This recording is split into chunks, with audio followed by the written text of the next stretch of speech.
Hello, good evening everyone. Now I am going to tell you about the story of the portrait of a lady. This is the stories of this is the story of Oxford English book of class 6, and the name of the chapter is The Portrait of a Lady. This is chapter 6. Now let's start to read about the story. My grandmother, at first, I want to tell you the meaning of the story is the portrait of a lady. That means एक महिला का चित्र. ठीक है, picture और portrait. तो portrait में क्या होता है, किसी के भी छवि को दर्शाया जाता है. पोर्ट्रेट और पिक्चर में बहुत डिफरेंस है ना. मान लीजिए अगर कोई किसी का पोर्ट्रेट बना रहा है तो उसमें जो है उसके चेहरे की छवि को, कि वो कितना शांत है, उसके चेहरे में क्या नज़र आता है, ये सब दर्शाया जाता है. तो खैर चलिए स्टोरी हम लोग रीड करते हैं.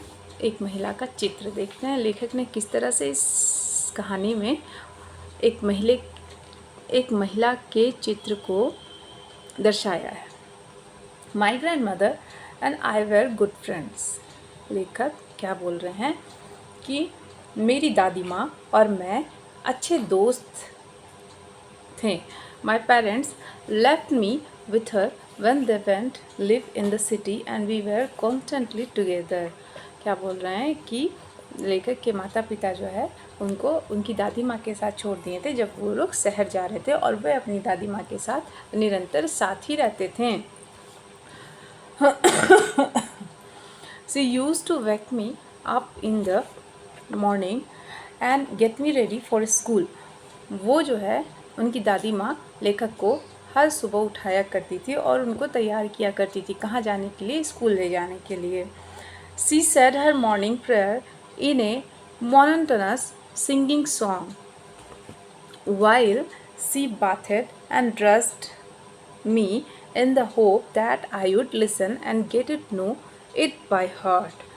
लेकर क्या बोल रहे हैं कि जब भी उनकी दादी माँ जो है उनको रोज़ स्कूल के लिए तैयार किया करती थी तो एक नीरस गाना, दादी माँ के लिए तो अच्छा ही होगा लेकिन लेखक को वो नीरस लगता था, तो उस सॉन्ग को दादी माँ सुनाया करती थी इस भावना से कि शायद मेरे पोते को वो गाना जो है याद हो जाए. ठीक है ना. जैसे हम लोग कैसे अपने बच्चों को तैयार करते हैं तो कुछ गाना इस तरह से गुनगुनाते हुए.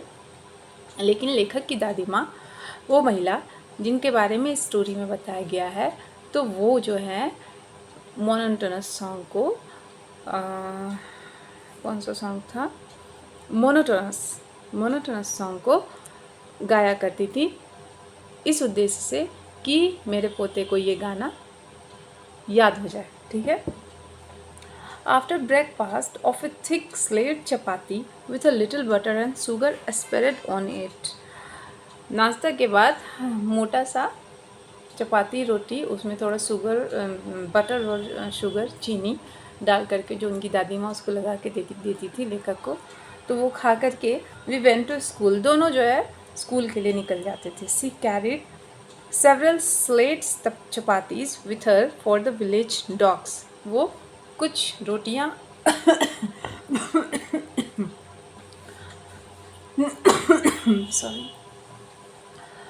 कुछ रोटियाँ अपने साथ रख लेती थी.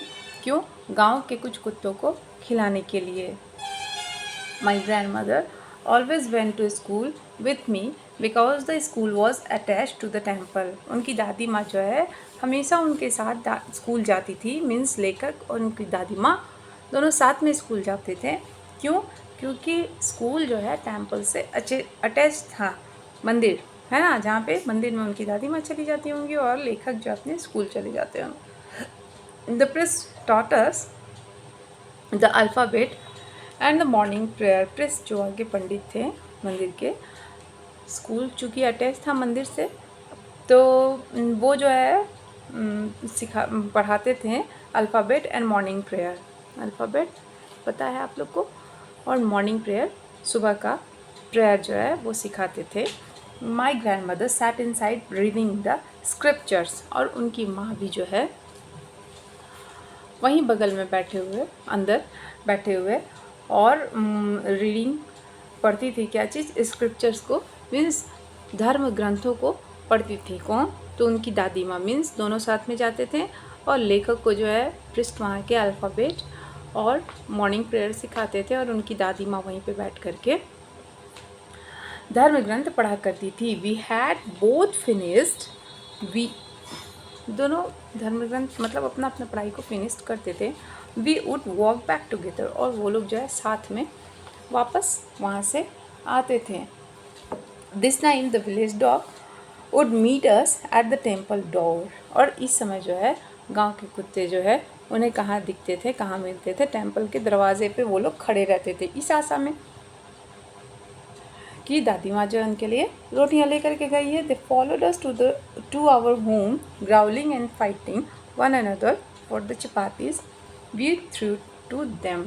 तो गांव के जो कुत्ते हैं तो वो टेम्पल के दरवाजे में खड़े रहते थे और उनको फॉलो करते हुए उनके पीछे पीछे जाते थे। क्यों? रोटियां के लिए। और ये लोग जो है वो रोटी उनको दे देते थे, कुत्तों को। When my parents were comfortably settled in the city, they sent for us. जब लेखक के माता पिता सिटी में अच्छे से सेटल हो गए तो वो लोग जो है इनको भी बुलवा लिए, मीन्स लेखक और उनकी दादी माँ को भी बुलवा लिए। That was a turning point in our friendship, और यही जो था लेखक और उनकी दादी माँ के बीच का टर्निंग पॉइंट था। तो कैसे भाई? Although we shared the same room, रोज ये लोग एक ही रूम में रहते थे। My grandmother no longer came to school with me. अब यहाँ पे क्या चेंजिंग हो गया, टर्निंग पॉइंट हो गया कि लेखक की दादी माँ जो है इन्हें स्कूल नहीं छोड़ने जाया करती थी। There were no dogs around, वहाँ पे कुत्ते भी नहीं थे, शहर में तो कुत्ते भी नहीं थे भाई। She took to feeding sparrows in the courtyard of our city house. तो ये क्या किया करती थी कि वहाँ के स्पैरोज को खिलाने लगी। दादी माँ जो है उस शहर के घर के आंगन में, कोर्टयार्ड मीन्स आंगन, तो वहीं पे जो है कुत्ते तो यहाँ मिले नहीं तो किनको खिलाने लगी? स्पैरोज को। As the years rolled we saw less of each other. जैसे जैसे साल बीतते गया दोनों एक दूसरे से कम मिलते गए। रहते तो वो एक ही दिन में, लेकिन लेखक अपने पढ़ाई में बिजी। भाई शहर है तो शहर का पढ़ाई, शहर का ज़िंदगी तो कुछ अलग ही होता है। गांव है तो गांव का ज़िंदगी, गांव का बैठना उठना तो कुछ अलग ही होता है। For some time she continued to wake me up and get me ready for school. कुछ समय के लिए वो रेगुलर जो है उनको उठाया करती थी और उनको स्कूल के लिए तैयार करती थी। When I came back she would ask me what the teacher had taught me. जब वो स्कूल से आते थे, कौन? तो लेखक, तो उनसे पूछा करती थी उनकी दादी माँ कि क्या टीचर ने तुम्हें सिखाया, क्या पढ़ाया टीचर ने। I would tell her English words and little things of western science and learning. तो ये बताते थे लेखक कि हाँ टीचर जो है हमको इंग्लिश वर्ड सिखाएं और वेस्टर्न साइंस और ये सब सिखाएं। दिस मेड हर अनहैप्पी, और ये बात जो है उनको अच्छी नहीं लगती थी, इस वजह से वो उदास हो जाती थी। सी वॉज डिस्ट्रेस्ड, है ना, वो डिस्ट्रेस्ड हो जाती थी। That there was no teaching about God and scriptures. वो सोचती थी यहाँ भगवान और धर्म ग्रंथों के बारे में कुछ नहीं पढ़ाया जाता है, दादी माँ ऐसा सोचती थी। One day I announce that we were being given music lesson. एक दिन जो है ये बताएं लेखक अपनी दादी माँ को कि दादी माँ पता है हम लोग को ना म्यूज़िक लेसन भी सिखाया जाने लगा। सी वॉज वेरी डिस्टर्ब, और इस वजह से वो और डिस्टर्ब्ड हो गई। हाँ, to her music had lewd association. किस वजह से? कि उनकी दादी माँ सोचती हैं, उनकी दादी माँ को ये लगता है कि यहाँ पे जो है बद्दी संगीत, ल्यूड एसोसिएशन, बद्दी संगीत इन लोग को सिखाया जाता है। जैसे होता है ना बूढ़े बुजुर्गों का सोच, अरे का इसका स्कूल में पढ़ाई होता है, कुछ बढ़िया चीज़ बताया नहीं जाता है, भगवान के बारे में कुछ बताया नहीं जाता है, धर्म ग्रंथों के बारे में नहीं बताया जाता है, ऊपर से म्यूज़िक सिखाने लग गया है ना। तो it was not meant for gentle folk. कहने का मतलब वो सोचती थी कि ये तुम लोग को अच्छा, जैसे शास्त्रीय संगीत वगैरह ये सब नहीं सिखाया जाता, तुम लोग को आलतू फालतू म्यूज़िक सिखाया जाता है आज के ज़माने का। When I went up to university, I was given a room of my own. जब ये यूनिवर्सिटी के लिए चले गए कौन, तो लेखक, तो इनको एक अपना रूम मिला। The common link of friendship was snapped. तो भाई यूनिवर्सिटी के लिए बच्चे पढ़ाई करने के लिए निकल गए, तो वहाँ तो उनको दोस्त वगैरह मिलेंगे ही, और दोस्तों के बीच पता है रूम में कैसा होता है, स्नैप्ड, खींचातानी, ये वो this that. She rarely left her spinning wheel to talk to anyone. दादी माँ स्पिनिंग व्हील, माला हाथ में ना जो लेकर के ऐसे ऐसे ऐसे ऐसे ऐसे ऐसे माला फेरते हैं ना, सॉरी ये फिंगर यूज़ नहीं होता है माला में, ऐसे ऐसे करके तो माला जो फेरते हैं, तो वो दादी माँ उसको कभी छोड़ती नहीं थी। From sunrise to sunset she sat by her wheel spinning and reciting prayer. तो वो मॉर्निंग से सुबह से शाम तक अपने वो माला के साथ बैठती थी और भजन अपना करते रहती थी, मीन्स भगवान को भजते रहती थी, नाम जपते रहती थी। Only in the afternoon did she relax for a while to feed the sparrows. सिर्फ वो दोपहर के समय फुर्सत होती थी, क्यों, स्पैरोज को खिलाने के लिए। It used to be the happiest half hour of the day for her. और ये दिन भर का आधे घंटे का सबसे खुशी वाला समय था उनके लिए। बहुत उनको अच्छा लगता था कि इनको, दादी माँ को, स्पैरोज को खिलाना।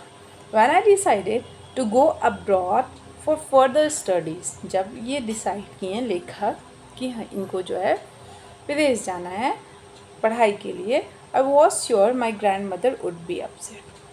पक्का ये कंफर्म हो गई कि मेरी दादी माँ तो बिल्कुल अपसेट होंगी ही। तो हो गई थी वो अपसेट, मीन्स उसको अच्छा नहीं लग रहा था। भाई कोई भी दादी माँ को अच्छा नहीं लगेगा जब उनका पोता उनसे दूर जाए।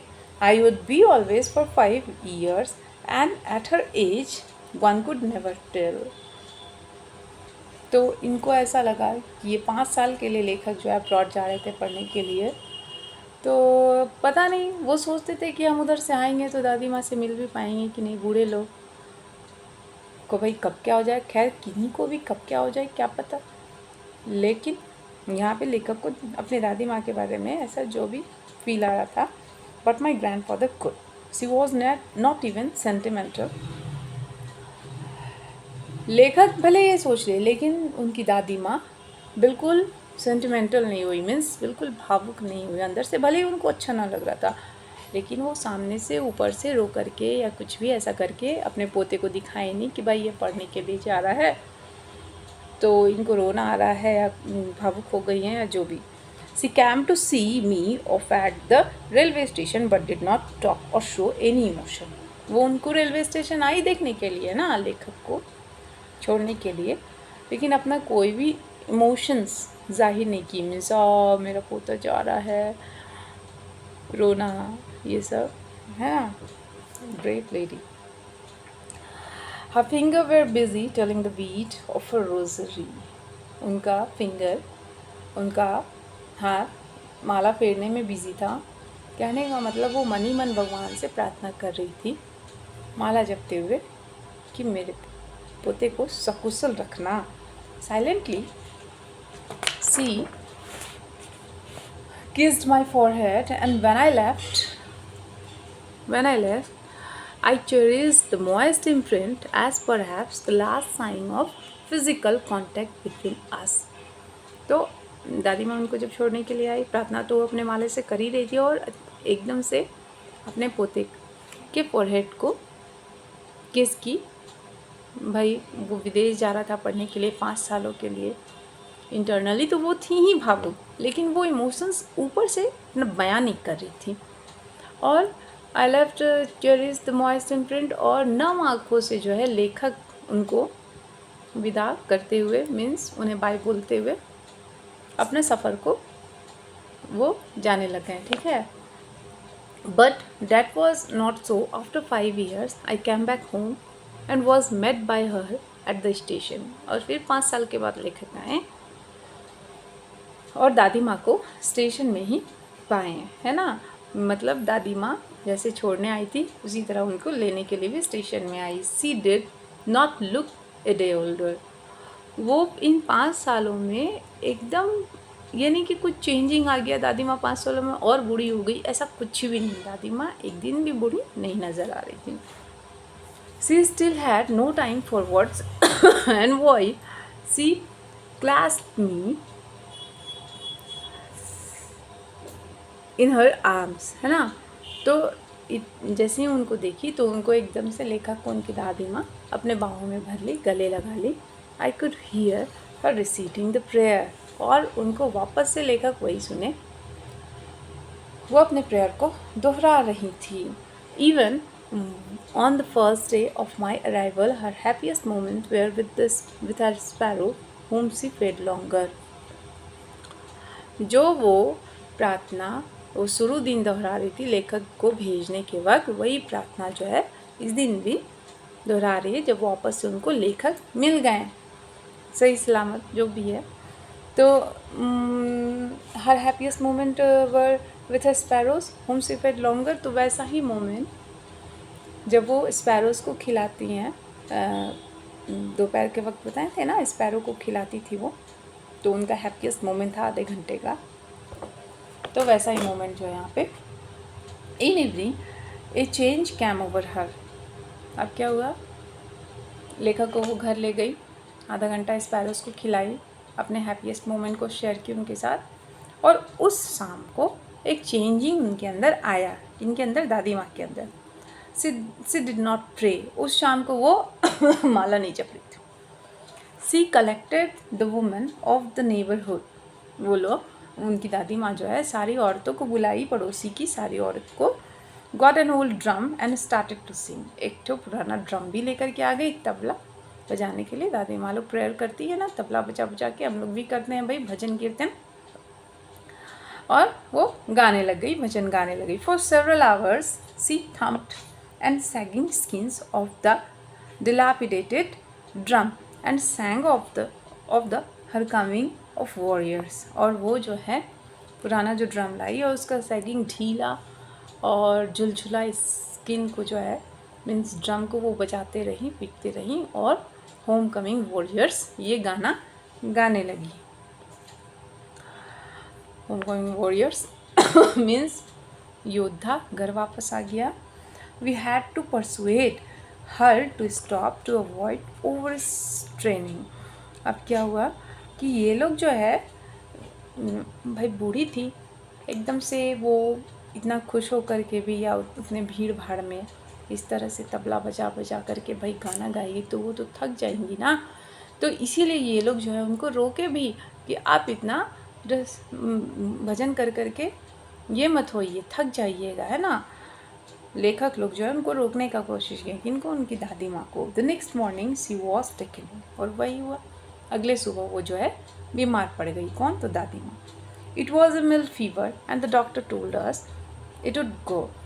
डॉक्टर, उनको हल्का बुखार था, तो डॉक्टर क्या बोले कि इनको हल्का बुखार है तो ये जो है ठीक हो जाएगा, चला जाएगा। But my grand mother thought differently. लेकिन यहाँ पे उनकी ग्रैंड माँ को कुछ अलग ही सोच आ रहा था। सी told us that her and was near. और दादी माँ यहाँ पे उन लोगों को क्या बताई कि इनका जो है अंत आ गया है, मीन्स दादी माँ अब जाने वाली है। ये बात दादी माँ खुद ही बता रही है उनको, लेखक को, है ना, लेखक को, उनकी फैमिली को। And it was near and she was not going to waste any more time talking to us। और वो अब ज़्यादा बात नहीं करने जा रही थी इन लोग से। कहने का मतलब वो बोल रही थी कि अब मेरा समय नज़दीक आ गया है। We protested but she ignored our protest. ये लोग ऐसा बोले कि अरे अरे आप ऐसा मत बोलिए, बीच बचाव ये लोग किए हैं। लेकिन दादी माँ बोली कि अब ये सब का कोई फ़ायदा नहीं है, उनका समय जो है आ गया है। She lay peacefully in the bed praying and telling her beads. वो बेड में आराम से लेट गई, माला फेरते हुए। Even before we could suspect her lips stopped moving and the rosary fell from her lifeless fingers. We knew that she was dead. वो लेट गई माला फेरते हुए और अचानक से उनका लिप्स जो है बंद हो गया हिलना और उनका हाथ भी हिलना बंद हो गया और माला जो है ज़मीन पे गिर गया और इन लोग समझ गए कि दादी माँ चली गई, मीन्स नहीं रही, वो गुज़र गई। कितनी अच्छी मौत, भगवान का नाम लेते हुए। आगे देखते हैं। We lifted her off the bed and laid her on the ground. अब ये लोग जो है उनको उठाएं बेड से और ज़मीन पर लाएं, ज़मीन पर सुलाएं। After a few hours morning, we left her alone to make arrangement for a funeral. कुछ समय का मौन के बाद ये लोग जो है उनको छोड़ करके और उनका फनरल मीन्स अंतिम यात्रा की तैयारी में लग गए। In the evening we went to her room with a great stretcher to take her to be cremated. और शाम को जो है उनके रूम में गए, उनको स्ट्रेचर में, वही जो उनको लाद के ले जाया जाता है ना अंतिम संस्कार के लिए, उसमें उनको रखे और अंतिम संस्कार के लिए ले गए। The sun was setting and had lit her room and veranda with a blaze of golden light. और उनके रूम को सन जो है, शाम हो रहा था, सूर्य अस्त होता है, तो किस तरह से वो स्वर्णीय प्रकाश, स्वर्णिम ऊर्जा के साथ उनका रूम का बरामदा को छू रहा था। कहने का मतलब सूर्य का शाम का किरण जो उनके बरामदे में पड़ रहा था। All over the veranda in the room, right up to where she lay dead and stiff. तो जहाँ पे वो मृत पड़ी हुई थी, तो उस वरांदा और उनके ऊपर भी सूर्य की किरण पड़ रही थी, मीन आशीष उनको मिल रहा था। Wrapped in the red shroud, उनको लाल कफन में मोड़ करके, hundreds of sparrow sat scattered on the floor. तो उनको मरने के बाद उनको कफन उड़ा दिया जाता है, तो उसी तरह यहाँ पे दादी माँ का मृत शरीर रखा हुआ था कफन ओढ़े हुए। तो वहाँ पे जो है 100 चिड़ियाँ, मीन्स वो स्पैरो जिनको फीड कराती थी, वो भी आकर के बैठ गई बड़ी शांति से। देयर वॉज नो ट्रिपिंग, और वो लोग चींची चींची नहीं कर रही थी, एकदम शांति से आकर के बैठ गई थी। वी फेल्ट सॉरी, मीन्स चिड़ियों का भावना देखिए। We felt sorry for the bird and my grandmother fetch some bread for them. तो इन लोग को थोड़ा अच्छा फील नहीं हुआ चिड़ियों को देख करके कि ये लोग भी सोचे कि दादी माँ रहती तो अभी इन लोग को रोटी खिलाती। हर she broke it into crumbs the way my grandmother used to and threw it to them. अब इनकी माँ जो है, लेखक की माँ, कुछ रोटियाँ लाई और उनको चूर चूर करके क्रश करके और इस तरह से चिड़ियों के ऊपर जो है वो फेंक दी स्पैरोस के खाने के लिए। The sparrows took no notice of the bread. यहाँ पे देखिए भावना पक्षियों की। स्पैरो जो है उस ब्रेड पे, उस रोटी पे कोई ध्यान नहीं गया उनका, वो लोग उस तरफ देखे भी नहीं। When we carried my grandmother crops off, they flew away quietly.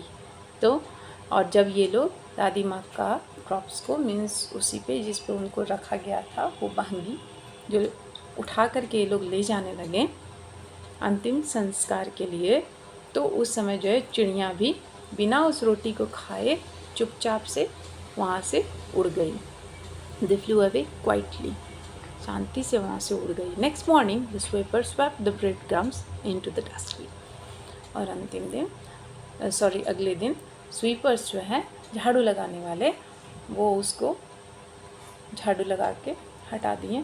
कहने का मतलब पोर्ट्रेट देखिए कितने अच्छे से लेखक ने अपने दादी माँ के पोर्ट्रेट को तैयार किया है, चित्र को तैयार किया है। कहने का मतलब कितने अच्छे से बताया है कि उनकी दादी माँ कैसी थी, उनका भावना कैसा था। लास्ट वाला जो मोमेंट, जिन स्पैरोज़ को वो खिलाया करती थी और उनके गुज़रने के बाद सोचिए वो स्पैरोज़ भी वहाँ पे आ गई और रोटी खाने नहीं आई थी, वो उनका अंतिम दर्शन के लिए। जैसे कोई गुज़र जाते हैं तो हम लोग भी वही जाते हैं ना, वहाँ पे बैठते हैं चुपचाप, अफसोस होता है। तो ये भावना उन पक्षियों में भी थी और बाकी तो आप लोग समझ ही गए होंगे। चलिए, आई होप आपको समझ में आ गया होगा।